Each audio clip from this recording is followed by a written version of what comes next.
Hello दोस्तों, कैसे हो आप? उम्मीद करता हूँ आप सब बड़े अच्छे होंगे। सो आज की इस वीडियो को बनाने से पहले मुझे बहुत खुशी हो रही है, क्योंकि मुझे ऐसा लगता है कि जितने भी लोग हैं उन लोगों को इस वीडियो की सख्त से सख्त ज्यादा जरूरत थी। उनको पता होना चाहिए था कि इन्फ्लेशन क्या होता है, वस्तु की कीमतें क्यों बढ़ती है। आज का क्वेश्चन बेसिक लोगों का है, कॉमन मैन का है, और उनको ये चीज पता होनी चाहिए वस्तु की कीमत बढ़ने का रीजन क्या होता है। तो ये वीडियो कॉमन लोगों के लिए भी बड़ा इंपॉर्टेंट है, क्योंकि वो जानना चाहिए उन लोगों ने कि वस्तु की कीमतें क्यों बढ़ती है, वस्तु की कीमतों को कम कैसे किया जा सकता है, और क्या गवर्नमेंट वस्तु की कीमतें कम करने के लिए क्या क्या चीजें करती है। इस सब का नॉलेज होना बड़ा जरूरी है। ठीक है, खासकर ये कॉमन लोगों के बारे में बात हो गई। अगर हमारे प्यारे बच्चों के बारे में बात करें तो उनके इकोनॉमिक्स नाम के एक सब्जेक्ट में टॉपिक आता है, वो होता है इन्फ्लेशन। क्या होता है? इन्फ्लेशन, जिसे मुद्रास्फीति के नाम से जाना जाता है। अगर कोई बच्चा इंग्लिश मीडियम वाला होगा उसको इन्फ्लेशन कहा जाएगा, और जो कोई हिंदी मीडियम का बच्चा है वो मुद्रास्फीति करके बुलाता होगा। तो आज का ये वीडियो ना सभी के लिए जरूरी है। तो जैसे मैंने आपको बोला कि इस वीडियो में मैं इतनी सारी बातें आपसे शेयर करूंगा कि आपके लिए बहुत ही इंपॉर्टेंट होंगी, और मैं आपको इस बात का 100% एश्योरेंस दिलाता हूं कि मैं आपको पूरी की पूरी चीजें मैं आपको इस सिंगल वीडियो में समझा दूंगा। आज के बाद जब भी आपको इन्फ्लेशन वर्ड सुनाई देगा या फिर कोई बोलेगा कि वस्तु की कीमतें क्यों बढ़ी है, तो आप उसको समझा सकते हो कि वस्तु की कीमतें क्यों बढ़ाई जाती है, उसको कम कैसे किया जाएगा, और क्या गवर्नमेंट इसके लिए काम कर रही है या नहीं। इस वीडियो को देखने के बाद आपको पूरी चीजें क्या आ जाएंगी, समझ में आ जाएंगी। तो जैसे कि आप मेरे बारे में जानते हो, मैं वीडियो को चालू करने से पहले ये मैं बता देता हूँ जरूर कि मैं क्या क्या आपको पढ़ाने वाला हूँ, क्या क्या समझाने वाला हूँ। तो सबसे पहले आज की इस वीडियो में हम इन्फ्लेशन का मीनिंग क्या होता है समझेंगे, यानी मुद्रास्फीति क्या होती है हम बताएंगे आपको। उसके बाद हम बात करेंगे कि जो इन्फ्लेशन होता है, मुद्रास्फीति होती है, उसका मतलब क्या होता है, उसका प्रकृति क्या होती है, वो हम बात करेंगे। नेचर ऑफ इन्फ्लेशन के बारे में बात होंगी। फिर हम देखेंगे कि इन जो कारण क्या है इन्फ्लेशन को बढ़ाने के, कॉजेस क्या होती है इन्फ्लेशन के बढ़ने के, क्यों महंगाई बढ़ती है, क्यों वस्तु की कीमतें बढ़ती है, ये हम चीजें समझेंगे। और उसके साथ साथ हम ये समझेंगे कि इसका इफेक्ट क्या होता है, मतलब इसका प्रभाव क्या पड़ता है, और उसके साथ हम इम्पैक्ट भी पढ़ेंगे इन्फ्लेशन का। और सबसे लास्ट में इस वीडियो की सबसे प्यारी बात जो मुझे आज पसंद आती है और जो मैं आपको बताना चाहता हूँ, वो ये है कि इन्फ्लेशन को कैसे कम किया जाए, महंगाई को कैसे कम किया जाए। ये भी चीजें हम आपके साथ क्या करेंगे, इस वीडियो में हम आपसे बात करेंगे, और हम आपको ये समझा के रहेंगे कि महंगाई क्यों बढ़ती है, क्यों वस्तुओं की कीमतें बढ़ाई जाती है। ये पूरी बातें हम आपको इस सिंगल वीडियो से क्या करने वाले हैं, समझाने वाले हैं। देखिए, कोई भी चीज का नॉलेज लेने के लिए उसकी चीजों को समझना बेसिक से बड़ा जरूरी होता है, ऐसा हमारा मानना है। तो हम आपको बड़े ही आराम से, बड़े ही प्यार से एक एक चीज समझाएंगे, तो आप हमारे साथ बने रहिए। तो हमने बोले इन्फ्लेशन का मतलब क्या होता है, तो जब वस्तुओं की, सेवाओं की कीमतें क्या हो जाती है, बढ़ जाती है। हमने एक वर्ड यूज किया है, वस्तुओं और सेवाओं की कीमतों का निरंतर बढ़ना, सेवाओं का निरंतर बढ़ना, कंटिन्यूअस बढ़ना क्या कहलाता है आपके लिए, इन्फ्लेशन कहलाता है। अगर कंटिन्यू बढ़ती है तो जैसे मान के चलिए कोई टोमेटो लीजिए, जो आज का फेवरेट टॉपिक है, टमाटर ले लीजिए। ये पहले 40 रुपए में बिकता था, आज ये 50 हो गया, 50 से 60 हो गया, 60 से 70 हो गया, और उसने तो अब सेंचुरी भी पार कर ली हमारे इधर। हो सकता है आपके इधर कुछ और भी हो। तो ये महंगाई क्यों बढ़ रही है, ये कंटिन्यू बढ़ रहा है ऐसा।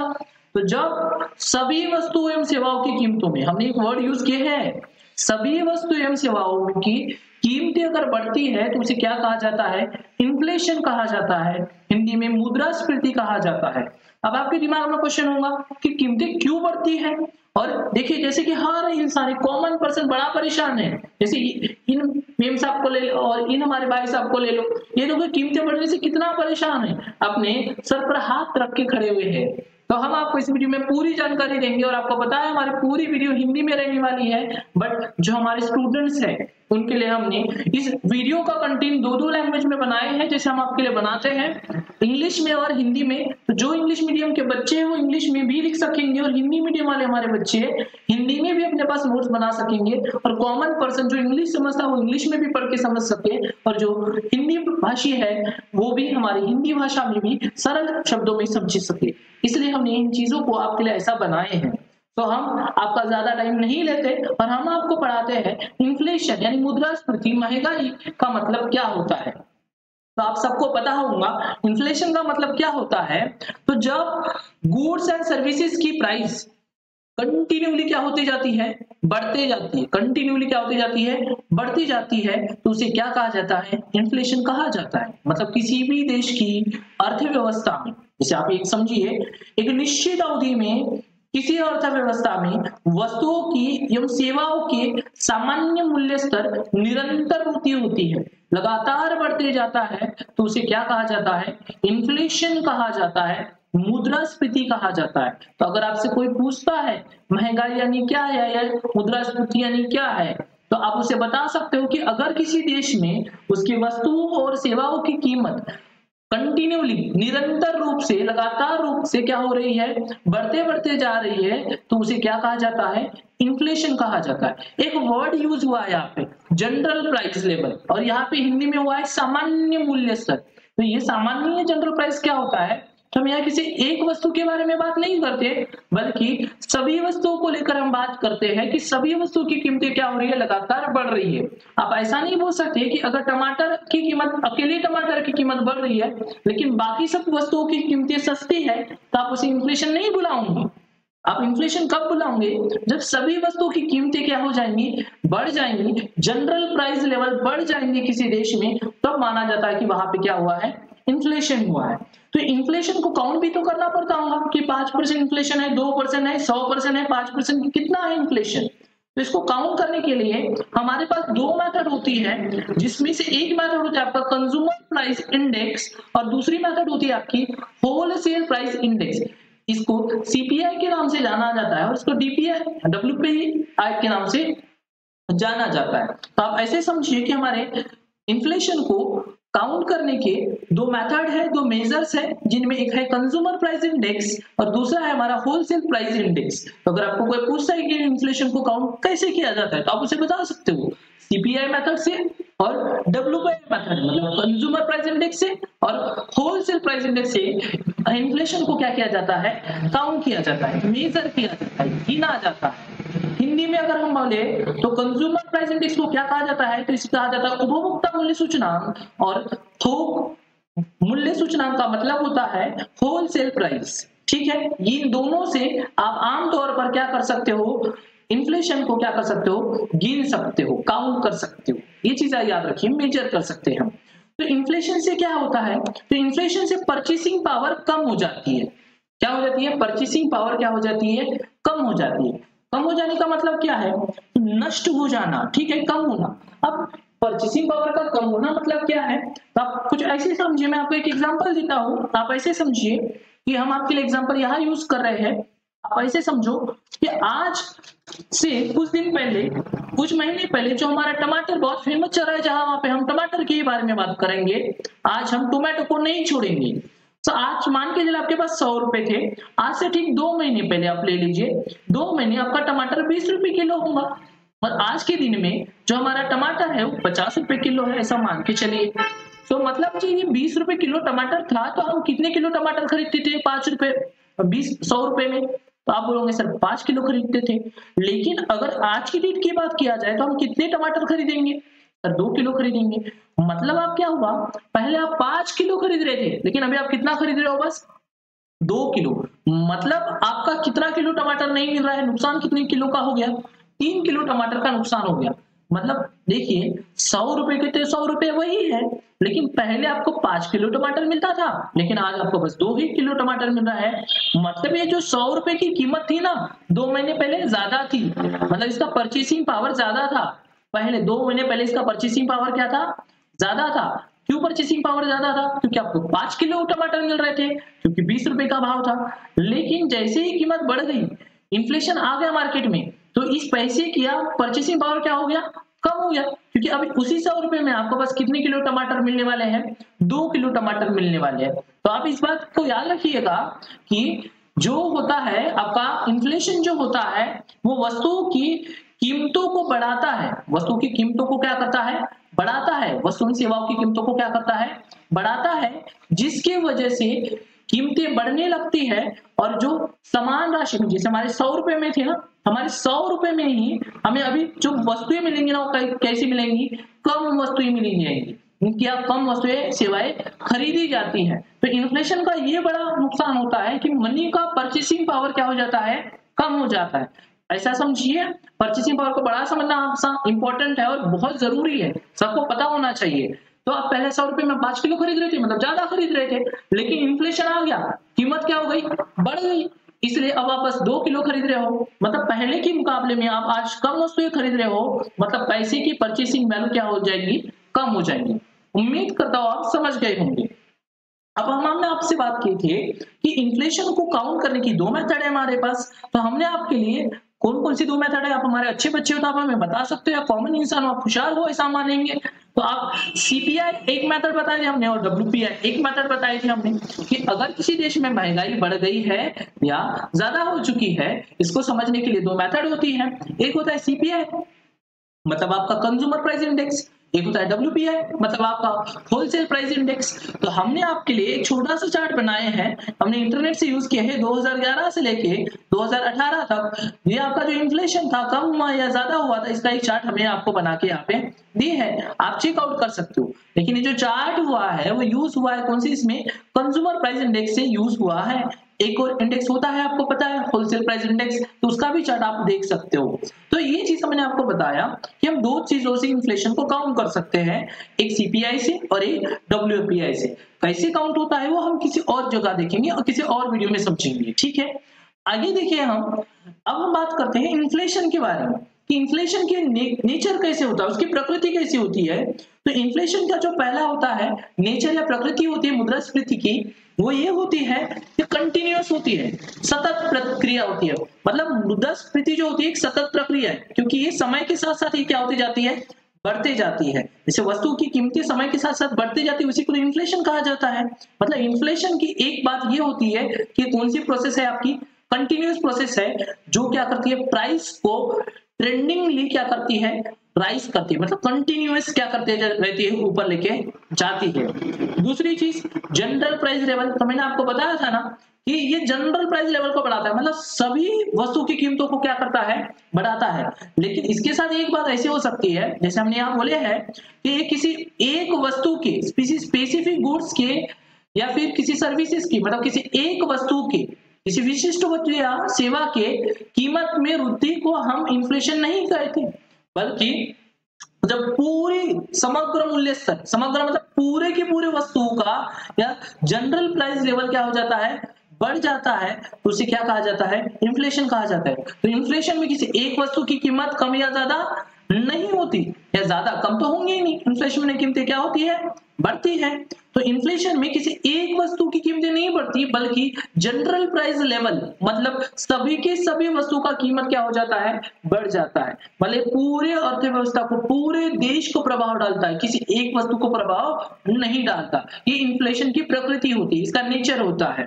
दूसरी चीज जो है हमारी वो ये है, क्या इसे गिना जा सकता है, तो हमने आपको पहले ही बता चुके हैं कि इन्फ्लेशन को गिना जा सकता है। आप हमें बता सकते हैं इन्फ्लेशन को कैसे गिना सकते हैं, तो आपको पता है इन्फ्लेशन को गिनने की 2 मेथड्स हमने बताए हैं। कौन कौन सी बताए हमने, एक हमने आपको सीपीआई बताया, कंज्यूमर प्राइस इंडेक्स बताया, और एक डब्ल्यूपीआई बताया, मतलब होलसेल प्राइस इंडेक्स बताया। तो हम इसमें क्या करते हैं, तो जो भी हमारे वस्तु एवं सेवाएं होती है उनके हम कुछ बास्केट बनाते हैं कीमतों के, और उनसे हम क्या करवाते हैं, सीपीआई और डब्ल्यूपीआई का एक कैलकुलेशन कराते हैं, और उस बेसिस पे हम ये बताते हैं कि इन्फ्लेशन आज की डेट में कितना है। तो वो मेजर करना बड़ा एक अलग सा टॉपिक हो जाता है, तो हम आपको किसी एक आधी वीडियो में आपको जरूर बताएंगे। अगर आप जानना चाहोगे तो आप कमेंट में बताइए कि सर हमें ये जानना है कि इन्फ्लेशन काउंट कैसे होता है, तो हम उसके ऊपर एक स्पेशल वीडियो जरूर बनाएंगे आपकी रिकमेंडेशन पर इस वीडियो में हम ये समझेंगे कि इन्फ्लेशन का प्रकृति क्या होती है, और बड़ी इंपॉर्टेंट टाइप आने वाले हैं आगे चल के। जो हमारा नेक्स्ट मुद्दा है ना वो बड़ा इंटरेस्टिंग है कि कीमतें क्यों बढ़ती है, इन्फ्लेशन क्यों बढ़ता है, वो हम आगे देखेंगे। और दूसरी चीज है जो प्रकृति है वो हमारे वह है डिफरेंट रेट्स।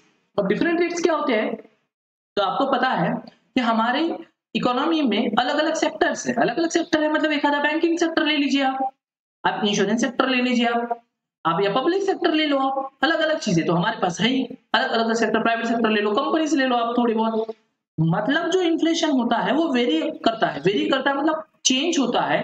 किसी भी क्षेत्र में जो इन्फ्लेशन हो सकता है कहीं कम हो सकता है तो कहीं पे ज्यादा हो सकता है। तो इसकी अलग अलग रेट्स होती है। जैसे मान के चलिए हो सकता है बैंकिंग में 5% इन्फ्लेशन हो, इन्फ्लेशन इंश्योरेंस में 4% हो सकता है पब्लिक सेक्टर में 2% हो और कंपनीज में 1% का हो। मतलब इन्फ्लेशन अलग अलग सेक्टर पर क्या करता है, निर्भर करता है। किसी क्षेत्र में ज्यादा होगा तो किसी क्षेत्र में क्या हो जाएगा, कम हो जाएगा। लेकिन ये रिलेटिव प्राइस चेंज बताता है, मतलब सभी में कीमतें बढ़ती है। ये तो बात सही है कि कीमतें बढ़ना ही इन्फ्लेशन होता है, लेकिन बढ़ने का जो परसेंटेज होगा वो क्या हो सकता है, आपका अलग अलग हो सकता है। आई होप सो आपको ये समझ में आ गए। फिर सबसे इंपॉर्टेंट जो बात मुझे लगती है, ये जो आपको जाननी चाहिए कि एक्चुअली ये मुद्रास्फीति होती क्यों है, क्या क्यों वस्तु की कीमत बढ़ाई जाती है, रीजन क्या है वस्तु की कीमत को बढ़ने के।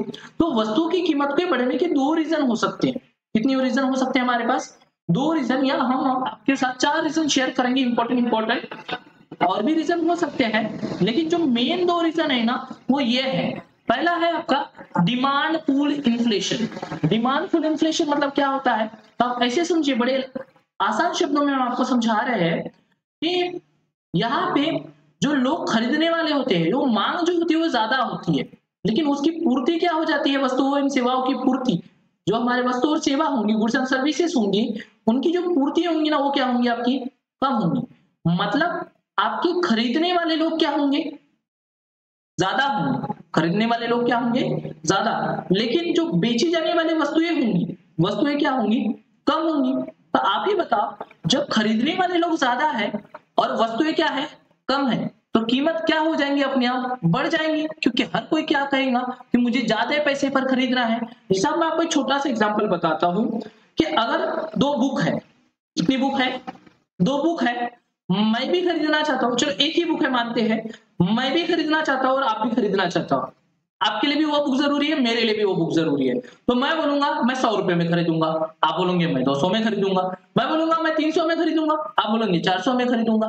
मतलब क्या हो गया कि जब वस्तु कम होती है और खरीदने वाले लोग क्या होते हैं, ज्यादा होते हैं, तो कीमतें क्या होने लगती है, बढ़ने लगती है। कीमतें क्या होने लगती है, बढ़ने लगती है। तो वही चीज होती है, जब खरीदने वाले लोग ज्यादा हो जाते हैं और सामान क्या होता है आपका कम होता है, तो उसे कहा जाता है मांग पुल मुद्रास्फीति। मतलब वो डिमांड पुल इन्फ्लेशन हुआ, डिमांड की वजह से क्या हुआ है, हमारा इन्फ्लेशन हुआ है। अगर डिमांड अगर ज्यादा नहीं होती तो मुद्रास्फीति नहीं होती। तो यही बात हमने यहाँ पे आपको समझाया है। ये देखिए पढ़ते हैं हम, ये तब होता है जब अर्थव्यवस्था में कुल मांग वस्तुओं एवं सेवाओं की उपलब्ध आपूर्ति से क्या होती है, अधिक होती है। मतलब आपूर्ति कम है, चीजें हमारे पास कम है, लेकिन उनकी कुल मांग क्या है, हम ज्यादा है, तो उस समय मुद्रास्फीति होती है। ये अक्सर बढ़ते हुए उपभोक्ता खर्च, निवेश या सरकारी व्यय से प्रेरित होता है। और ऐसा क्यों होता है, तो जब उपभोक्ता के खर्च बढ़ जाते हैं, कमाई बढ़ जाती है, या सरकार लोगों को ज्यादा पैसा देती है, कोई सर्विसेज दे देती है, तो लोगों के पास पैसा आ जाता है। जब लोगों के पास पैसा आएगा तो एज ऑब्वियस है लोग खर्च ज्यादा करना चाहेंगे, तो इसीलिए इन्फ्लेशन क्या हो जाता है, बढ़ जाता है। मतलब मांग ज्यादा होने से इन्फ्लेशन आता है। दूसरा क्या होता है हमारा, तो वो होता है हमारा कॉस्ट पुल इन्फ्लेशन। कॉस्ट पुल मतलब क्या होता है, पुल नहीं है एक्चुअली, पुश लिखा है यहाँ पे, मतलब लागत प्रेरित मुद्रास्फीति। अब लागत प्रेरित मुद्रास्फीति मतलब क्या होता है, तो आप ऐसे समझिए कि जब हम कोई वस्तुएं बना रहे हैं, जब हम कोई वस्तुएं बना रहे हैं तो हमें बहुत सारे खर्चे लगते हैं, बहुत सारे प्रोडक्शन की क्या लगती है, कॉस्ट लगती है। तो मान के चलिए कि अगर आपका वेजेस महंगा हो गया, आपका रॉ मटेरियल महंगा हो गया, तो अगर प्रोडक्शन की कॉस्ट बढ़ जाएंगी तो जो बिजनेसमैन है वो क्या कर देगा, वस्तु की प्राइस को क्या कर देगा, बढ़ा देगा, ताकि वो अपना प्रॉफिट मार्जिन मेंटेन कर सके। क्योंकि अगर उसने अपनी कीमत नहीं बढ़ाई तो उसका नुकसान हो जाएगा, और वो अपने प्रॉफिट को जैसे कि वैसे रखना चाहता है, अच्छा खासा प्रॉफिट कमाना चाहता है। तो दूसरा रीजन ये होता है कि जब लागत बढ़ जाती है, उत्पादन की लागत बढ़ जाती है, जैसे मजदूरी बढ़ गई, कच्चे माल की कीमतें बढ़ गई, और इसके परिणाम स्वरूप क्या होता है, व्यवसाय के लाभार्जन मार्जिन बनाए रखने के लिए कीमतों को क्या करना पड़ता है, बढ़ाना पड़ता है। तो इसका एग्जांपल का कुछ ऐसे तरीके समझिए कि एक चीज थी पहले 100 रुपए में बनती थी, कितने में बनती थी, 100 रुपए में, कितने में बनती थी, 100 रुपए में बनती थी। और एक जो सेलर था उसको 100 रुपए में बनाता था, मैन्युफैक्चर करता था, बनाता था, प्रोडक्शन होता था इसका 100 रुपए में और बेचता था कितने में, 150 में। लेकिन आप ऐसा समझिए, अब चीजों का भाव बढ़ गया, ये वही सेलर है, चीजों का भाव बढ़ गया, अब ये मैन्युफैक्चर ही कितने में होता है, 150 में, बनता ही 150 में। तो आप मुझे बताओ ये सेलर बेचेगा कितने में बेटा, कितने में बेचेगा, तो 200 में बेचेगा। मतलब कीमत क्या हो गई, बढ़ गई। और कीमत बढ़ने का रीजन क्या था, क्योंकि प्रोडक्शन की कॉस्ट क्या हो गई, बढ़ गई। अगर प्रोडक्शन की कॉस्ट नहीं बढ़ती तो इन्फ्लेशन बढ़ पाता क्या, नहीं बढ़ता, कीमतें नहीं बढ़ती।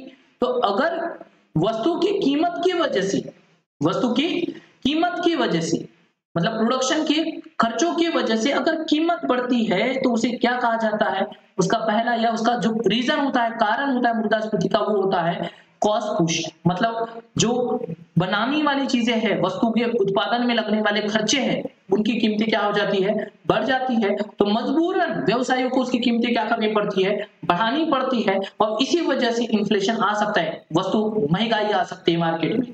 ठीक है, तो आगे देखिए हम इसमें क्या होता है हमारा, तो ये है हमारा दूसरा रीजन है मॉनेटरी फैक्टर। मॉनेटरी फैक्टर कैसे, तो जैसे देखिए आपको पता है कि सरकार आपके लिए बहुत सारी चीजें करती है, ठीक है। तो जैसे देखिए यहाँ पे आपको समझाए हमने, if the money supplies grows faster than the increase in goods and services. मतलब आप ऐसे समझिए कि जो धन है, आपका पैसा है, वो आपके पास ज्यादा आ रहा है, सरकार की तरफ से जो पैसा आ रहा है, मतलब भारत देश की इकोनॉमी में पैसा ज्यादा आ रहा है, पैसा ज्यादा आ रहा है, लेकिन जो वस्तुओं और सेवाएं हैं वो क्या है आपकी, कम है। पैसा ज्यादा, मनी का सप्लाई ज्यादा है, लेकिन गुड्स एंड सर्विसेज का सप्लाई ज्यादा नहीं है। मतलब जल्दी जल्दी हो रहा है, मतलब देश में पैसा जो आ रहा है वो जल्दी जल्दी आ रहा है, लेकिन वस्तुओं और सेवाओं का उत्पादन जल्दी जल्दी नहीं हो रहा है। तो इसमें अतिरिक्त तरलता आ जाती है। अतिरिक्त तरलता आ जाती है मतलब क्या हो जाता है, ज्यादा से ज्यादा लिक्विडिटी आती है, मतलब लोगों के पास पैसा ज्यादा होता है। तो जो लोगों के पास ज्यादा पैसा आएगा ना, तो वस्तु की कीमतें अपने आप क्या हो जाएंगी, बढ़ जाएंगी। सिंपल, जैसे मैंने बताया, हर इंसान खरीदना चाहता है, अगर कोई चीज उसे महंगे में मिल रही तो महंगे में खरीदेगा। तो ये चीज होती है। जैसे आप एग्जांपल से समझिए कि कोई एक देश है, जो हमारा इंडिया ही ले लेते हैं, और यहाँ पे सभी लोगों को पैसा ज्यादा मिल गया, ठीक है, पैसा ज्यादा मिल गया, मैंने मान के चलो सभी नहीं, एक इंसान की बात करते हैं, हमारे राम की बात करते हैं, राम को 200 रुपए मिल गए और शाम को भी 200 रुपए मिल गए, ठीक है, पैसा तो दोनों को मिल गया, और जो वस्तु बनी ना, बस एक ही बनी। जिस राम के लिए एक वस्तु बननी चाहिए थी और शाम के लिए भी एक वस्तु बननी चाहिए थी, हमारे राम और शाम है। मतलब देखिए, सरकार ने दोनों लोगों को, या फिर मॉनेटरी जो हमारा पैसे का सप्लाई है, मनी का सप्लाई है, दोनों लोगों तक हो गया, लेकिन जो वस्तु है हमारी वो एक ही है, क्योंकि वस्तु उतना जल्दी नहीं बन सकती जितना जल्दी मनी ट्रांसफर होता है। तो अब देखिए, इसको खरीदने वाले, वस्तु एक है और खरीदने वाले कितने हैं, 2 है। तो जब मैंने बोला ये वस्तु 100 रुपए की है, तो ये राम बोलता है मैं 120 में खरीदूंगा, शाम बोलता है मैं 150 में खरीदूंगा, ये बोलता है मैं 180 में खरीदूंगा, ये बोलता है 190 में खरीदूंगा, क्योंकि वस्तु एक ही है, वस्तु कम है, लेकिन खरीदने वाले क्या है, ज्यादा है। तो वस्तु की कीमतें क्या हो जाती है, बढ़ जाती है। तो इसी चीज को क्या कहा जाता है, मुद्रास्फीति कहा जाता है। मतलब कि अगर देश की अर्थव्यवस्था में ज्यादा पैसा आ जाता है तो महंगाई क्या हो जाती है, बढ़ जाती है, क्योंकि लोग ज्यादा खर्च करते हैं। तो जो लोगों को ज्यादा खर्च करे, तो जो बेचने वाला इंसान है वो तो समझ जाएगा ना कि खरीदने वाले लोग ज्यादा है, कीमत क्या कर दो, बढ़ा दो। तो इस वजह से भी आपका इन्फ्लेशन आता है। तीसरी चीज क्या है, चौथी नंबर की चीज क्या है, लोगों की एक्सेप्टेशंस, उम्मीदें, लोगों की उम्मीदें की वजह से भी क्या होता है, इन्फ्लेशन आता है। जैसे कि अगर लोगों को ये लगता है कि भविष्य में कीमतें क्या होने वाली है, बढ़ने वाली है, ऐसा उनका अनुमान है, मतलब वो ये फोरकास्ट कर रहे हैं, एंटीसिपेट कर रहे हैं कि भविष्य में वस्तु की कीमतें क्या होने वाली है, बढ़ने वाली है। और वो क्या बोलते हैं कि अगर वो ऐसे, मुझे जैसे मैं कहीं काम करने जा रहा हूँ और मुझे ऐसा लगे कि वस्तु अगले महीने में महंगाई होने वाली है, तो मैं अपने बॉस को क्या बोलूंगा, सर बोलूंगा कि वस्तु की कीमतें बढ़ने वाली है, आप हमारा पेमेंट क्या कर दो, बढ़ा दो। तो पेमेंट बढ़ाने की बात करने लगते हैं, मतलब हम हायर वेजेस की डिमांड करने लगते हैं, ज्यादा खर्चे बढ़ाने की मांग कर लेते हैं। तो इससे क्या हो जाता है, इससे भी मुद्रास्फीति क्या हो जाती है, बढ़ जाती है। जैसे आप ऐसे समझ के चलिए, आज कोई चीज मुझे लग रहा है, तो ऐसा समझो, आप एक एग्जांपल लेते हैं हम यहाँ इसको समझाने के लिए कि यहाँ पे आप, ठीक है, ये कौन हुआ, आप, देखो चीजों को समझिए, वीडियो बड़ी होंगी तो कोई दिक्कत नहीं है, आराम से देखिएगा, पार्ट्स में देखिएगा, पर देखिएगा जरूर क्योंकि बहुत ही इंपॉर्टेंट आपके लिए हम बता रहे हैं। तो जैसे आज मार्केट में एप्पल बिक रहा है 100 रुपए का, 100 रुपए किलो बिक रहा है, ऐसा मान के चलो। अगर आपको लगता है कि कल के दिन ये 150 रुपए किलो बिकने वाला है, तो आप क्या करोगे? आपको लग रहा है, आपकी उम्मीद है कि 150 हो जाएगा, तो आप क्या कर रहे हो? बढ़ने वाला है, इसलिए आप क्या करोगे? तुरंत के तुरंत खरीद लोगे। मतलब आप अपने खर्च को क्या कर दोगे? बढ़ा दोगे। जब आप अपना खर्चा बढ़ाओगे ना, तो आपका पैसा देश में आ जाएगा, इकोनॉमी में चला जाता है हमारा पैसा। तो जब इकोनॉमी में ज्यादा पैसा आता है तो मुद्रास्फीति क्या हो जाती है? मुद्रास्फीति आ जाती है, वस्तु की कीमतें अपने आप क्या होने लगती है? बढ़ने लगती है। तो हमारी उम्मीदों की वजह से भी वस्तु की कीमत क्या होती है? ज्यादा होती है। जब हम ज्यादा पैसा खर्च करेंगे तो देश के अंदर मनी का सप्लाई ज्यादा हो जाता है, जिसकी वजह से कीमतें क्या होने लगती है? बढ़ने लगती है। तो एक और ये भी रीजन है। फिर हम आगे बात करते हैं, हमने तो इसके रीजन क्या क्या है, अब इसका प्रभाव क्या होता है। तो जैसे हमने बोले, पहला चीज तो हमने पढ़े ही थे कि इससे हमारा परचेसिंग पावर क्या हो जाता है? कम हो जाता है। मतलब क्रय शक्ति क्या हो जाती है? कम हो जाती है। मतलब जैसे पैसे, पहले हम पैसे में, उसी पैसे में बहुत ज्यादा सामान खरीदते थे, लेकिन अब उसी पैसे में हम क्या खरीदेंगे? कम सामान खरीदेंगे, क्योंकि हमारी क्रय शक्ति में क्या आ जाती है? गिरावट आ जाती है। और फिर जब हमें चीजें हमें प्रॉपर नहीं मिलेंगी तो हमारा जीवन स्तर क्या हो जाता है? कम हो जाता है, जीवन स्तर हमारा गिर जाता है, क्योंकि हमें उतनी चीजें नहीं मिलती, उतना प्रोटीन वगैरह में नहीं मिल पा जितना हमें मिलना चाहिए। तो ये सब चीजें होती है। परचेसिंग पावर का कम होना क्या होता है? मैंने आपको समझाया था ना, याद करो टमाटर वाला एग्जांपल। पहले 100 रुपए में आप 5 किलो खरीदते थे, लेकिन आप अभी 100 रुपए, टमाटर महंगे हो गए, इसलिए आप कितना खरीद रहे हो? 2 किलो खरीद रहे हो। मतलब आपकी खरीदने की क्षमता क्या हो गई? कम हो गई। पहले 100 में आप 5 किलो खरीद लेते थे, लेकिन अभी बस 100 रुपए में 2 ही किलो खरीद रहे हो। तो मतलब आपका परचेसिंग पावर इन्फ्लेशन की वजह से, महंगाई की वजह से क्या होता है? कम हो जाता है। दूसरी चीज क्या होती है? तो अनसर्टिनिटी आ जाती है, रिस्क आ जाती है, अनिश्चितता और जोखिम आ जाता है। कैसे होता है? तो जब देश में, अर्थव्यवस्था में इन्फ्लेशन होता है, मुद्रास्फीति होता है, तो व्यक्तियों को भविष्य में योजना बनाना मुश्किल हो जाता है, व्यवसायिक को या व्यक्तियों को, कि मैं भविष्य में क्या करूं? आज कीमतें ज्यादा है, क्या भविष्य में और भी कीमतें बढ़ेंगी? क्या भविष्य में कीमतें और कम हो सकती हैं? तो इसी डाउट में रहता है, तो अनिश्चितता रहती है, जोखिम रहते हैं। तो व्यवसायी वाले भी क्या करते हैं? अगर वस्तु की कीमतें कम हो गई, तो जैसे मान के चले कि आज ये एक वस्तु बनाने के लिए व्यवसाय को 100 रुपए लग रहे हैं, लेकिन इसका भाव हर दिन बढ़ते जा रहा है, 150 तक आ गया। ठीक है, अब व्यवसाय को ये लगता है कि यहाँ से भाव 200 हो जाएगा, यहाँ से भाव 100 हो जाएगा, और यहाँ पे उसने अगर वस्तु बनाया और भाव 100 आ गया, उसका नुकसान हो जाएगा। तो यह डर वाली बात तय जाती है कि अब भाव कम होगा कि यहाँ ज्यादा होगा। जैसे कि अगर मैं कॉमन इंसान की बात करूं, तो आपके ऊपर क्या फर्क पड़ता है इन्फ्लेशन का या महंगाई का? तो आप ऐसे देखिए कि आज अगर तेल है, जो ऑयल है, वो 100 रुपए का है। कितने का है? 100 का है। और पहले 100 का था ऐसा मान ली, और आज 150 का हो गया, ऐसा समझिए।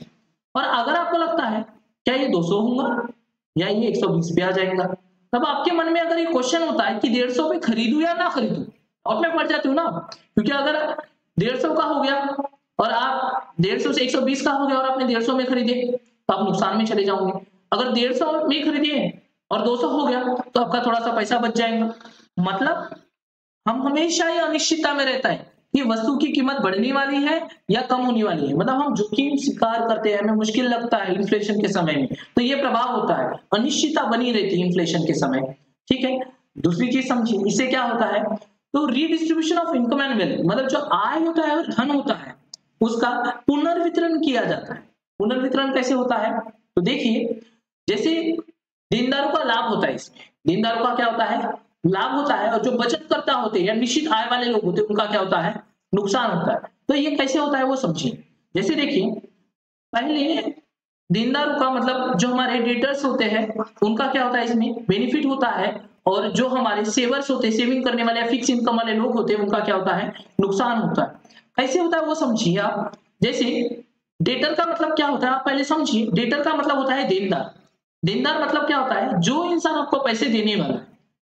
क्या करने वाला है? जो इंसान आपको पैसे देने वाला है। जैसे मान के चलिए, यहाँ राम है और यहाँ आप, यहाँ कौन हो? आप मतलब आम आदमी पार्टी नहीं, आप मतलब आप। ठीक है, सो आप हो, और राम को आपने एक महीने पहले अपने पैसे दिए थे। कितने पैसे दिए थे? राम को आपने 1000 रुपए दिए थे। ठीक है, तो आप मुझे बताओ, एक महीने पहले अगर मैं मानूं एप्पल था, एक एप्पल थी, मतलब 1 किलो एप्पल का भाव जो था वो 100 रुपए किलो था। कितने रुपए किलो था? 100 रुपए किलो था। ठीक है, और आपने 1000 रुपए दिए, मतलब आप कितने किलो एप्पल खरीद लेते? 10 किलो आराम से एप्पल खरीद लेते, 1000 रुपए में आराम से खरीद लेते। मतलब ये पहले था, 1 महीने पहले कर सकते। लेकिन अब मुझे बताओ, आज करंट की बात करते हैं, 1 महीने की बात करते हैं, 1 महीने के बाद की। ठीक है, आज उसी एप्पल का भाव कितना है? 200 रुपए किलो है। कितना रुपए किलो है? 200 रुपए किलो है। और राम आज आपको 1000 रुपए देने आया है। तो राम अगर आपको आज के दिन में 1000 रुपए देता है ना, तो इसमें राम का फायदा है।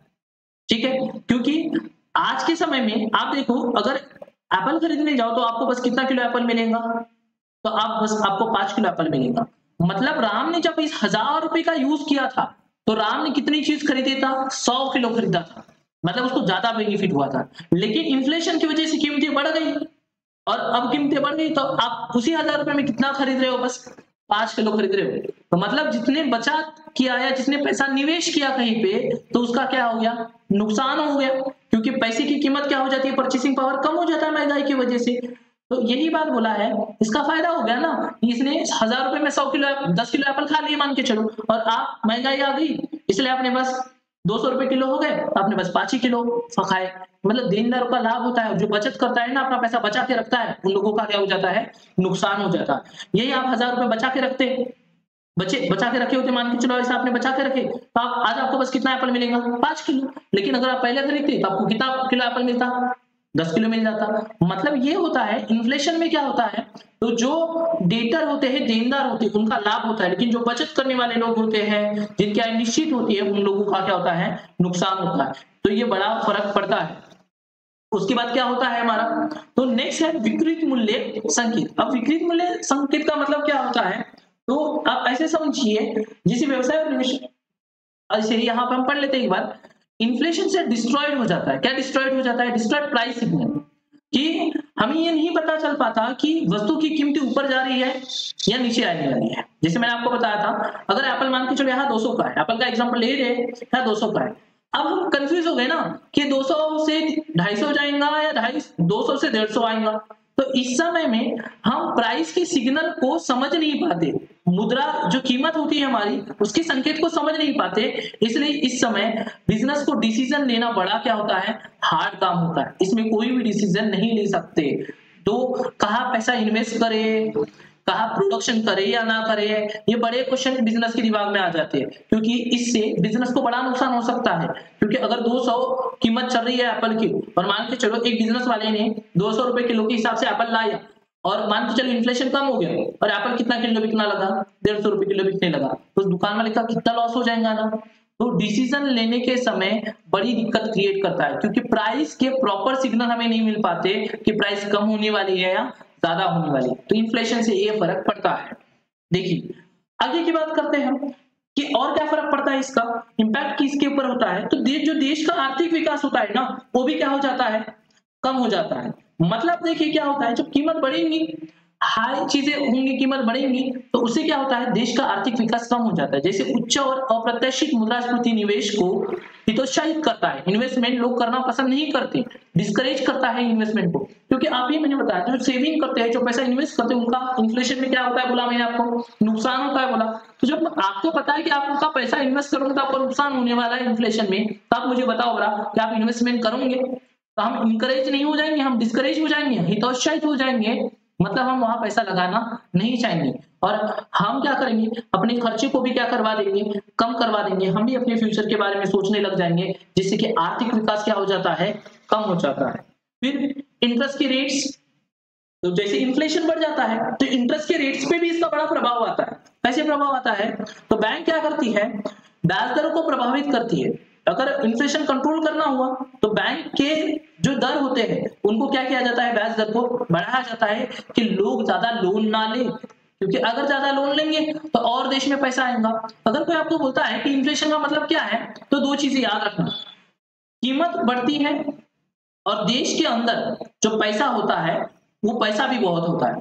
क्योंकि जब ज्यादा पैसा हुआ तो इंसान का बड़ा अच्छा नेचर है बेटा, जितना पैसा ज्यादा उतना पैसे ज्यादा खर्च होते हैं, तो स्पेंडिंग भी बढ़ जाती है। तो लोग ज्यादा लोन ना ले, इसलिए ब्याज की दरों को भी क्या किया जाता है? बढ़ाया जाता है। तो इन्फ्लेशन का प्रभाव किसके ऊपर भी आता है? ब्याज के दरों पर भी आता है। देश के साथ साथ ब्याज के दरों पर भी ये प्रभावित करता है। फिर अंतरराष्ट्रीय स्पर्धा को भी क्या करता है? ये बढ़ाता है। इससे क्या होता है, जैसे अगर हमारे देश में कोई चीज क्या हो रही है, महंगी बिक रही है, और किसी देश में क्या हो रही है, सस्ती बिक रही है, तो क्या होता है, वहां पर वस्तु एवं सेवा को अधिक महंगा बनाती है। मुद्रास्फीति हमारे देश में अगर लग गई तो हमारे देश में जो वस्तु एवं सेवाओं की कीमतें क्या होंगी, वो महंगी होंगी, और दूसरे देश में चीजें क्या होंगी, सस्ती होंगी। तो जो बिजनेसमैन होगा वो दूसरे देश से बुलाएंगा और हमारे इंडिया में बेचेगा। तो ये एक और चीज देखने को मिलती है। तो ये अंतरराष्ट्रीय स्पर्धा को भी इन्फ्लुएंस करता है, प्रभावित करता है, इंपैक्ट करता है, कौन? इन्फ्लेशन। और इससे क्या होता है, सामाजिक और पॉलिटिकल भी परिणाम इसको देखने को मिलते हैं, कॉन्सिक्वेंसेस देखने को मिलते हैं। इससे क्या होता है, तो जैसे आप समझिए, समाज में अशांति का कारण बन सकता है। देखिए, जब कीमतें बढ़ रही होती है तो लोगों का विश्वास गवर्नमेंट से क्या होते जाता है, हटते जाता है। वो मानते हैं कि सरकार की क्षमता क्या हो जाती है, कमजोर हो जाती है। लोग जैसे आज की डेट को लीजिए, महंगाई इतनी बढ़ गई है कि हर इंसान सरकार से क्या है, नाराज है कि नहीं है? आप भी देखिए, जो सिलेंडर, गैस सिलेंडर आपको 700-800 रुपए में मिलता था, आज करीबन 1200, 1100-1200 रुपए में मिलता है। तो जब आपके 500 रुपए बढ़ जाएंगे तो आप नाराज नहीं होंगे, तो क्या खुश होंगे आप? जेन्युइन बात है। तो ये चीजों के, ये इन्फ्लेशन का फर्क पड़ता है, ये इन्फ्लेशन की वजह से होता है आपके साथ कि आप नाराज हो जाते हो वस्तु की कीमत बढ़ने पर। लेकिन ये तो प्रभाव हुए, सबसे इंपॉर्टेंट मुद्दा ये है कि क्या इस इन्फ्लेशन को रोका जा सकता है। आपको तो हमने ये बता दिए कि इन्फ्लेशन से कीमतें क्या होती है, बढ़ती जाती है और हम नाराज होते जाते हैं। लेकिन क्या इस इन्फ्लेशन को कंट्रोल किया जा सकता है? तो देखिए, गवर्नमेंट भी चाहती है कि महंगाई ना बढ़े, लेकिन इसको अभी तक तो हमने आपको ये समझाए कि इन्फ्लेशन क्या होता है, इन्फ्लेशन का प्रभाव क्या पड़ता है, इतनी सारी चीजें हमने आपको बता दी है, और हमने बता दिए कि ये चीजें क्या होती है। लेकिन जो सबसे इंपॉर्टेंट मुद्दा जो होता है वो ये होता है, क्या इस मुद्रास्फीति को या इस महंगाई को कम किया जा सकता है? तो इसको करना छोटी मोटी बात नहीं है, बड़ी कॉम्प्लेक्स प्रोसेस है। गवर्नमेंट भी चाहती है कि आपको मिलने वाली वस्तु की चीजें क्या हो, कम हो, वो उनको महंगाई करने में कोई इंटरेस्ट नहीं होता। तो इसकी कीमत को कैसे कम किया जाता है वो हम यहाँ बात करेंगे कि इन्फ्लेशन को कंट्रोल करने के लिए सरकार क्या क्या चीजें करती है। आमतौर पर सरकार और केंद्रीय बैंक, जिसे हम रिजर्व बैंक बोलते हैं, वो कुछ काम करती है जिसकी मुद्रास्फीति को क्या किया जा सकता है, कम किया जा सकता है। तो उसमें हम देखते हैं कि क्या क्या काम करती है वो। तो पहला होता है आपका मॉनेटरी पॉलिसी बनाती है। कैसे? तो मॉनेटरी पॉलिसी जो बनाती है वो हमारे देश की सेंट्रल बैंक बनाती है। सेंट्रल बैंक का मतलब होता है हमारा RBI, reserve bank of India. मौद्रिक नीति बनाने का काम जो करती है वो हमारी कौन सी बैंक होती है, केंद्रीय बैंक होती है, जो मुद्रास्फीति के ऊपर नियंत्रण करने के लिए कुछ नीतियों और उपकरणों का क्या करती है, प्रयोग करती है। तो क्या क्या करती है ये? तो ये क्या करती है, increase the rate of interest. Rate of interest को क्या कर देती है, ये इंक्रीज कर देती है। जब रेट ऑफ इंटरेस्ट मतलब जो ब्याज होगा, और ब्याज का दर अगर बढ़ जाता है तो लोग जो लोन लेने जाएंगे ना, वो लोन लेने नहीं जाएंगे। लोन लेने लोग नहीं जाएंगे, तो लोन नहीं लेके जाएंगे तो पैसा जो देश के अंदर आएगा, मनी का सप्लाई क्या हो जाएगा, कम हो जाएगा। वही बात लिखा है यहाँ पे कि मुद्रास्फीति आपूर्ति को कम करने के लिए, उधार को कम करने के लिए, अधिक महंगा होने बनाने का काम करने के लिए वो ब्याज दर को क्या कर देती है, बढ़ा देती है। वही चीज यहाँ लिखी है, इंटरेस्ट को क्या किया जाता है, इंटरेस्ट रेट को बढ़ाया जाता है ताकि रिड्यूस किया जा सके मनी की सप्लाई को। अर्थव्यवस्था में देश के अंदर पैसा ना, क्योंकि पैसा नहीं आएगा, खर्चे नहीं होंगे तो महंगाई नहीं बढ़ेगी। इसलिए बोरोविंग को एक्सपेंसिव बनाने के लिए सरकार क्या करती है, मॉनेटरी पॉलिसी में सेंट्रल बैंक क्या करती है, उसके ब्याज दर को क्या कर देती है, बढ़ा देती है। तो इससे क्या होता है, this can discourage the spending and investment. इससे क्या होता है, लोग इन्वेस्टमेंट करना या स्पेंड करना क्या कर देते हैं, कम कर देते हैं, जिससे कि हमारी जो डिमांड हो जाती है वो क्या हो जाती है, कम हो जाती है, और थोड़ा सा प्रेशर जनरेट होता है, और इसे क्या किया जाता है, महंगाई को थोड़ा कम किया जा सकता है। तो सरकार ये काम ये करती है। दूसरा काम क्या करती है सरकार, तो सरकार एक और काम कर सकती है महंगाई को कम करने के लिए। महंगाई का मतलब क्या होता है, मैंने आपको समझाया था ना। अगर आपको कोई पूछता है महंगाई का मतलब क्या है, तो बस दो ही चीजें बोलना। देश के अंदर क्या होता है, पैसा ज्यादा आता है, जो हमारा जो भी कंट्री होंगी, इकोनॉमी होंगी, उस इकोनॉमी में क्या होता है, आपका पैसा ज्यादा होता है, मनी ज्यादा सप्लाई होता है और प्राइजेस, मनी सप्लाई की वजह से प्राइजेस क्या हो जाती है, बढ़ जाती है। पैसा देश के अंदर ज्यादा आ गया तो खर्चे बढ़ जाते हैं, प्राइसेस बढ़ जाती है। तो इस पैसे का बढ़ना ही तो प्रॉब्लम है ना। तो सरकार क्या करती है, इस पैसे को अपने पास लाती है, कैसे, ओपन मार्केट ऑपरेशन से। तो आपको पता है जो हमारे सेंट्रल बैंक है, सेंट्रल बैंक मतलब आरबीआई, अगेन मैं आपको बता दूं रिजर्व बैंक ऑफ इंडिया, ये क्या करती है, ओपन मार्केट में बाइंग एंड सेलिंग करती है गवर्नमेंट सिक्योरिटीज का। जो देश के हमारे सरकारी, हमारे क्या होती है, सरकारी प्रतिभूतियां होती है, उनको खरीदने और बेचने का काम खुले बाजार में करने का काम कौन करती है, केंद्रीय बैंक करती है। तो जब केंद्रीय बैंक को लगता है मुद्रास्फीति को कम करने की बात आती है, तो सरकारी प्रतिभूतियों को बेचना चालू कर देती है, बोलती है, यहाँ पे मान के चलिए आपकी यहाँ आरबीआई आ गई, आरबीआई बोलेंगी पब्लिक को, ये पब्लिक है यहाँ पे बहुत सारी, जिनके पास बहुत पैसा है, क्योंकि इन्हीं पैसे की वजह से देश के अंदर क्या आ चुकी है, महंगाई आ चुकी है। जब लोगों के पास ज्यादा पैसा होता है ना, तो ही देश में इन्फ्लेशन आता है। हाँ, सब लोगों के पास ज्यादा पैसा नहीं होता, कुछ लोगों के पास भी अगर ज्यादा पैसा आ गया तो महंगाई बढ़ती है। तो क्या करता है, ये आरबीआई बोलता है कि आप हमारे बॉन्ड्स खरीदो, गवर्नमेंट के बॉन्ड्स खरीदो, गवर्नमेंट की सिक्योरिटीज खरीदो, और ब्याज देंगे हम आपको, 10% ब्याज देंगे, 15% ब्याज देंगे, ऐसा बोलती है गवर्नमेंट। तो ये लोग क्या करते हैं, अपने पास का पैसा किसको दे देते हैं, गवर्नमेंट के पास। तो गवर्नमेंट ने क्या किया, डायरेक्टली पब्लिक से पैसा ले ही लिया ना, मतलब मनी जो था इस इकोनॉमी में ज्यादा का पड़ा हुआ, उसको अपने पास बुला लेती है आरबीआई, और इस तरीके से भी क्या करते हैं वो, इन्फ्लेशन को कम करने का क्या करती है, काम करती है। तो वही चीज लिखा है, if they want to reduce inflation, अगर वो इन्फ्लेशन कम करना चाहती है तो they can sell the government securities. क्या करती है वो, गवर्नमेंट सिक्योरिटीज को बेचती है, बोलती है कि आओ हमारे पास, आप हमें अपना पैसा दो, और हमारे पास से गवर्नमेंट की सिक्योरिटीज मतलब बॉन्ड, लेटर वगैरह डॉक्यूमेंट उनको देते हैं। तो इससे क्या होता है, हमारा इन्फ्लेशन में जो हमारा मनी सप्लाई होता है वो क्या हो जाता है, डिक्रीज हो जाता है, क्योंकि पूरा का पूरा पैसा किसके पास होता है, हमारे पास होता है। लेकिन इसका इनवर्सली भी किया जाता है कभी कभी, जब इन्फ्लेशन ना हो बल्कि डिफ्लेशन हो, ठीक है, तो गवर्नमेंट उल्टा भी कर सकती है। अगर गवर्नमेंट को लगता है कि देश के अंदर पैसा ज्यादा डालना चाहिए, तो गवर्नमेंट क्या करती है, परचेज कर लेती है गवर्नमेंट सिक्योरिटीज को। मतलब जो होता है गवर्नमेंट सिक्योरिटी उसको क्या करती है, वो खुद परचेज करती है, मतलब जो उन्होंने बेचा है उसको क्या कर लेती है, खरीद लेती है। जो वो खरीद लेती है तो क्या होता है, देश के अंदर पैसा अपने आप आ जाएंगे। जैसे देखिए इस एग्जाम्पल को समझिए, यहाँ पे हमने बोले थे पब्लिक है, पब्लिक को बॉन्ड्स गवर्नमेंट बेचेंगी, मतलब पब्लिक का पैसा किसके पास डालेंगी, अपने पास ले लेंगी। लेकिन अगर केस ऐसा हो जाए कि ये आरबीआई सेल कर दे, क्या कर दे, सेल कर दे, तो इसने क्या किया, जो ये बॉन्ड का पेपर था, बॉन्ड पेपर, ये बॉन्ड पेपर है मान के चलिए, तो ये बॉन्ड पेपर को अपने पास ले लिया और बदले में इन पब्लिक को क्या दे दिया, मनी दे दिया। तो इससे क्या होगा, तो जब गवर्नमेंट या आरबीआई परचेज करती है गवर्नमेंट सिक्योरिटीज को, तो इससे क्या होता है, increase in the money supply, देश के अंदर क्या आ जाता है, पैसा आ जाता है।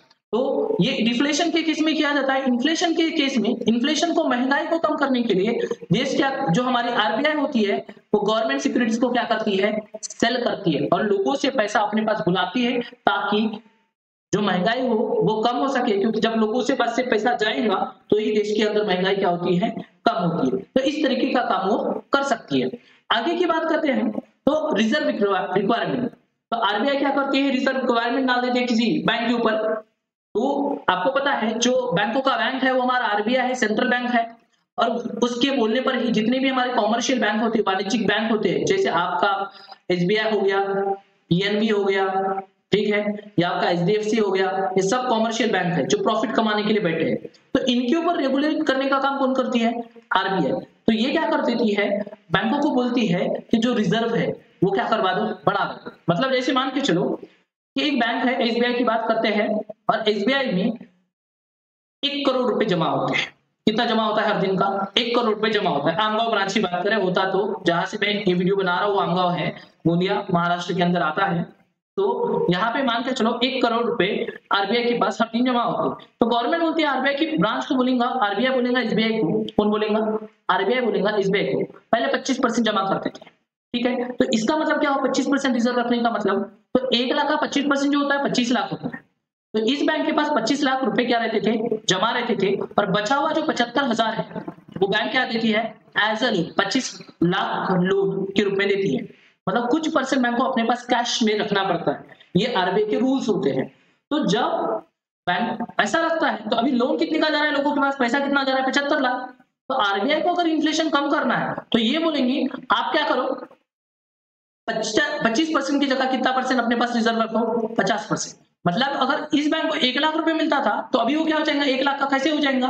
तो बैंक के पास कितना जमा रहेगा? 1 लाख। और लोन कितना देगा लोगों को? बस 50 लाख का, क्योंकि 50% मतलब आधा आधा। सो ये चीज हो जाती है। मतलब पहले देश के अंदर कितना पैसा जा रहा था हमारा, आमगांव के अंदर 25 लाख रुपए का लोन मिल रहा था लोगों को, लेकिन अभी कितना मिलेगा? बस 50 लाख का। मतलब लोन की अमाउंट क्या हो गई यहाँ पे? 25 लाख से क्या हो गई? कम हो गई। तो इस तरीके से जो आरबीआई होती है, बैंकों का रिजर्व क्या कर देती है? बढ़ा देती है। तो लोगों को पैसा क्या होता है, लोन जो होता है, अमाउंट जो होती है लोन की, वो क्या हो जाती है? यही लिखा है, लोन की अमाउंट क्या हो जाती है? कम हो जाती है, जिससे कि देश के अंदर क्या हो सकता है?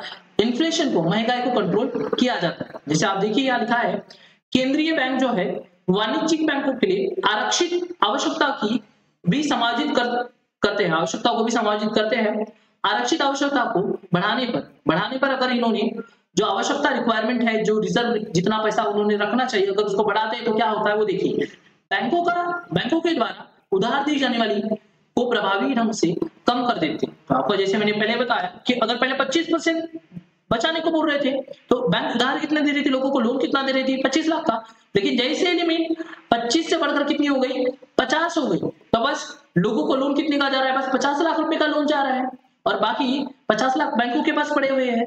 तो इस तरीके से भी देश में खर्चों को क्या किया जा सकता है? कम करके मुद्रास्फीति को क्या किया जाता है? कम करने का पूरा काम किया जाता है। तो इस तरीके से भी इन्फ्लेशन को कंट्रोल किया जा सकता है।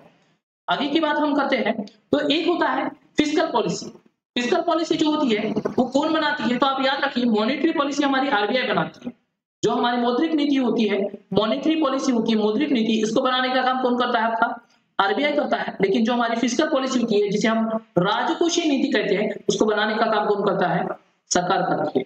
तो अगर सरकार को भी लगता है कि देश के अंदर बहुत ज्यादा पैसा आ गया है, ठीक है, इन्फ्लेशन बढ़ गया है, तो सरकार क्या करती है? कर जो होते हैं, कर, टैक्सेस, उनको क्या कर देती है? बढ़ा देती है। जब टैक्सेस गवर्नमेंट क्या कर देंगी? बढ़ा देंगी, इंक्रीज कर देंगी टैक्सेस को।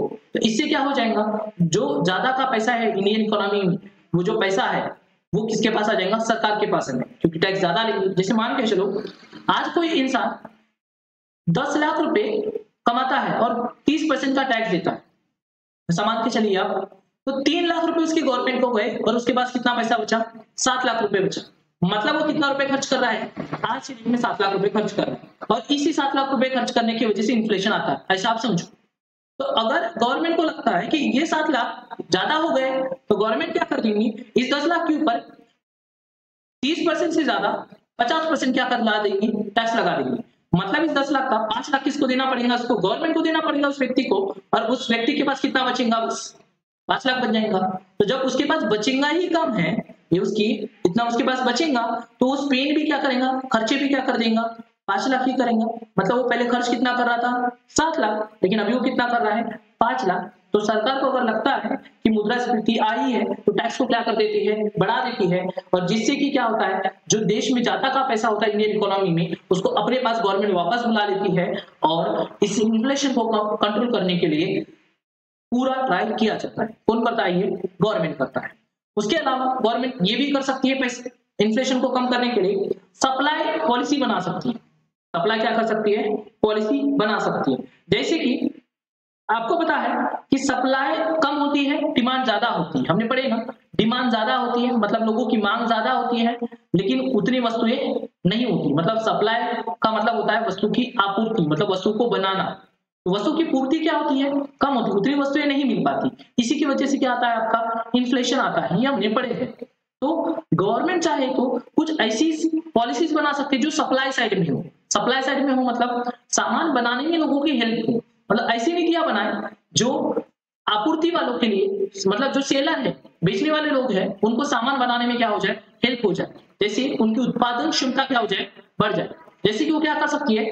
उत्पादन को, लागत को कम करने के लिए, जो भी उनकी प्रोडक्शन की कॉस्ट आती है उसको कम करने के लिए क्या कर सकती है? सरकार क्या कर सकती है? कोई ना कोई नीति बनाकर उनकी हेल्प कर सकती है। तो जब उत्पादन की लागत क्या हो जाएंगी? कम हो जाएंगी, उत्पादन सुधार हो जाएगा, अर्थव्यवस्था में कम कीमत पर क्या हो जाएंगी? वस्तुएं उत्पादन कर पाएंगी, और जिससे कि मुद्रास्फीति को क्या किया जा सकता है? कम किया जा सकता है। तो आप ऐसा समझिए कि सरकार अगर स्फूर्ति को बढ़ाती है तो ये जो डिमांड है पूरी हो जाएंगी, तो महंगाई क्या हो जाती है, इससे कम हो जाती है। तो आप इस तरीके से समझिए इस बात को कि अगर गवर्नमेंट को सप्लाई साइड पे ध्यान देना चाहिए, जो बिजनेसमैन होते हैं उनकी उत्पादन की लागत को कम करने में ध्यान देंगी तो वस्तु की कीमतें अपने आप क्या हो जाएंगी, कम हो जाएंगी। क्योंकि मैंने आपको समझाया था वस्तु की कीमत बढ़ती क्यों है, तो उत्पादन की लागत अगर बढ़ जाती है, कोई चीज अगर 100 में बन रही है तो उसको एज से वो 150 में बेचेगा। लेकिन अगर कोई 150 की चीज बन रही है, पहले 150 में बेचा था लेकिन अभी वो 150 में ही बन रही है, तो वो बेचने वाला 100 में 150 में ही बेचेगा क्या, नहीं बेच पाएगा। वो क्या कर देगा, इस 150 की जगह कितने में बेचेगा, वो 200 रुपए में बेचेगा। तो कीमत बढ़ ही जाएगी ना, क्योंकि उस व्यक्ति का खर्चा बढ़ गया है। तो सरकार अगर कम करना चाहे तो सप्लाई साइड में क्या कर सकती है, ध्यान दे सकती है। अगर हम आगे की बात करें तो वो क्या कर सकती है, वेजेस और प्राइजेस के ऊपर क्या कर सकती है, सरकार कंट्रोल भी कर सकती है। अभी कंट्रोल कैसे कर सकती है, तो यहाँ देखिए सीधा सरकार जो वेतन होता है और जो कीमतें होती है उनके ऊपर कोई एक सीमा डाल सकती है, सीमित कर सकती है, नियंत्रण लगा सकती है कि इस व्यक्ति का वेतन इतना ही होना चाहिए, इस वस्तु की कीमत इतनी ही होनी चाहिए, जिससे कि क्या हो जाएगा, लोगों की जो इनकम होंगी, कमाई होंगी, वो कम हो जाएंगी। अगर किसी की इनकम अगर 5,000 50,000 ही लिमिट डाल दिया गया तो मतलब वो कमा कितना पाएगा, बस 50,000, उससे ज्यादा कमा पाएगा क्या, नहीं कमा पाएगा। तो इससे क्या हो सकता है, और भी वस्तु की कीमत को क्या किया जा सकता है, कम किया जा सकता है। लेकिन ये कोई ट्रीटमेंट ऐसा टेम्पररी सोल्यूशन है, ऐसा बिल्कुल नहीं किया जा सकता, क्योंकि इसके बहुत सारे नुकसान भी भुगतने पड़ सकते हैं। क्योंकि आप किसी भी की वेतन को निर्धारित नहीं कर सकते या किसी भी वस्तु का मूल्य आप निश्चित नहीं कर सकते, क्योंकि किसी भी व्यक्ति का वेतन उसकी क्षमता के ऊपर, उसके एक्सपीरियंस के ऊपर, उसके स्किल के ऊपर भी क्या करता है, डिपेंड करता है। और किसी भी वस्तु का मूल्य उसको बनाने वाली चीजों के ऊपर भी निर्भर करता है। लेकिन इस तरीके से भी कंट्रोल करके गवर्नमेंट क्या कर सकती है, वस्तु की कीमत को क्या कर सकती है, कंट्रोल कर सकती है। लेकिन ये ऐसा नहीं कर सकती गवर्नमेंट, ये वाली चीज याद रखिए। इससे इन्फ्लेशन कम होता है, ऐसा नहीं कि नहीं होता, लेकिन ऐसा यूज बहुत कम किया जा सकता है। सभी वस्तुओं पर पैसा कंट्रोल नहीं लगाया जा सकता है, लेकिन कुछ में लगाया जा सकता है। आगे की बस लास्ट बात करते हैं। तो गवर्नमेंट एक काम कर सकती है, कम्युनिकेशन कर सकती है, ट्रांसपेरेंसी, पब्लिक को सीधा सीधा बता सकती है, पारदर्शिता ला सकती है, उनके साथ दिमाग में ला सकती है। लोगों से डायरेक्ट बात करके बताना चाहिए कि हमारे देश की सिचुएशन ऐसी ऐसी है, हमारे देश में मुद्रास्फीति ज्यादा हो रही है, आप अपने खर्चों के ऊपर क्या करो, नियंत्रण करो, हमारे ऊपर भरोसा करो। और इस तरीके से अगर वो गवर्नमेंट से बात करती है तो उससे भी उसके खर्चे क्या हो सकते हैं, कम कम हो सकते हैं। तो सीधा जनता से बात करके भी मुद्रा की जो स्फूर्ति होती है, जिसे इन्फ्लेशन कहा जाता है, जिसे हम महंगाई कहते हैं, उसको भी क्या किया जा सकता है, कम किया जा सकता है। तो इस वीडियो में मैंने आपको क्या क्या चीजें बताया वो आपको समझ में आ गई होंगी कि जितनी भी चीजें हमने आपको बताए इन डिटेल बताए हैं। और ऐसा एक्सप्लेनेशन आपको YouTube में किसी अगर वीडियो में मिल जाए तो ऐसा शायद ही हो, लेकिन मुझे नहीं लगता किसी भी वीडियो में इतनी बातों को क्या किया गया है, एक्सप्लेन किया गया है। तो मैंने आपको इस वीडियो में जो जो प्रॉमिस किया था मैंने वो सब कुछ आपको बता दिया। हमने बता दिया कि वस्तु की कीमतें क्यों बढ़ती है, पूरे रीजन बता दिए, वस्तु की कीमत को कम करने के लिए क्या करना चाहिए वो भी हमने बता दी, इन्फ्लेशन का मतलब भी हमने आपको समझा दिए, और जैसे हमने प्रॉमिस किए थे आपसे हमने हिंदी में ही बता दिए। और जो हमारे इंग्लिश मीडियम के बच्चे थे, हिंदी मीडियम के बच्चे थे, उनके नोट्स के लिए हमने पूरी चीजें कवर करवा के देख ली है। उम्मीद करता हूँ ये वीडियो आपको बहुत ही पसंद आएगा और आप अपने सभी लोगों के साथ शेयर करोगे। देखो मैंने आपको चैनल को सब्सक्राइब करने या वीडियो को लाइक करने के लिए नहीं कहा, मैंने आपको कहा कि आप लोगों को शेयर करोगे, क्योंकि हमारा इस चैनल पर वीडियो बनाने का एक सिंपल सा एक रीजन है, वो है कि हम लोगों को फाइनेंशियल लिटरेसी देना चाहते हैं, लोगों को ये समझाना चाहते हैं कि जो चीजें उनके आसपास में हो रही है उसका उससे कोई ना कोई लेना देना है। पढ़ाई का मतलब केवल किताबें पढ़ना नहीं होता, लेकिन रियल लाइफ की जिंदगी को जीना भी होता है। तो ये चीज आपको समझाना चाहते हैं कि आपसे जुड़ी हुई बातों को हम आपको समझाना चाहते हैं। तो ये बात आपको समझ में आ गई होंगी, इसलिए मैं चाहता हूँ कि लोगों को भी तो पता चले कीमतें क्यों बढ़ती है, परेशान होना चाहिए या नहीं होना चाहिए, इन सब बातों को लोगों तक मुझे बस पहुंचाना है। इसलिए मुझे आपकी थोड़ी सी हेल्प चाहिए, इसलिए आप इस वीडियो को ज्यादा से ज्यादा क्या कीजिए, शेयर कीजिए और अपने सभी दोस्तों को बताइए, और कि महंगाई क्यों बढ़ती है, उसको कम कैसे किया जा सकता है, और समझिए इन्फ्लेशन क्या है। अगर आप हमारे स्टूडेंट हो, बच्चे हो, आप कॉमन पर्सन नहीं हो, मतलब कॉमन पर्सन तो वही आप बच्चों के साथ साथ, लेकिन अगर आपको पेपर में लिखना हुआ तो इस वीडियो को देखने के बाद इन्फ्लेशन का कोई भी ऐसा क्वेश्चन नहीं छूटेगा जहां पे आपको पूरे में से पूरे नंबर ना मिले। और पेपर में क्वेश्चन ज्यादा पूछा जाता है, इसलिए हम आपके लिए ये वीडियोस वगैरह बनाते रहते हैं। सो बस इस वीडियो में हम इतना ही रखेंगे, मिलेंगे हमारे नेक्स्ट वीडियो में और हम बात करेंगे डिफ्लेशन के बारे में। और डिफ्लेशन के बारे में बात क्यों करेंगे, क्योंकि आपको पता है कि वस्तुओं की कीमतें बढ़ती क्यों है, लेकिन अगर वस्तु की कीमतें कम हो गई तो उसके बड़े नुकसान होते हैं, वो आपको समझना चाहिए। अगर आपको लगता है कि वस्तु की कीमतें कम हो गई तो आपको बड़ा फायदा होगा, ऐसा लग रहा होगा, लेकिन सबसे ज्यादा नुकसान वाला होता है वस्तु की कीमतें कम होना। एक तरीके से देखा जाए तो वस्तु की कीमतें बढ़ी ना तो थोड़ा अच्छा माना जाता है देश के लिए, लेकिन अगर वस्तु की कीमतें, अगर सभी वस्तु की कीमतें कम कम होने लग गई, डिफ्लेशन आ गया, तो देश के लिए बहुत दिक्कत वाली बात आ जाती है। तो अगले वीडियो में मैं आपको इस तरीके से जैसे इन्फ्लेशन समझाया वैसे मैं आपको डिफ्लेशन भी समझाऊंगा हमारे नेक्स्ट वीडियो में, तो उस वीडियो को देखना ना भूलिए। एक दो दिनों में वो भी वीडियो हम आपको प्रोवाइड करवा देंगे। तो इस वीडियो में बस हम इतना ही रखते हैं, मिलेंगे हमारे एक नेक्स्ट वीडियो में जहां हम बात करेंगे डिफ्लेशन के बारे में। तब तक के लिए आप अपना ख्याल रखिए, मिलेंगे हमारे नेक्स्ट वीडियो में।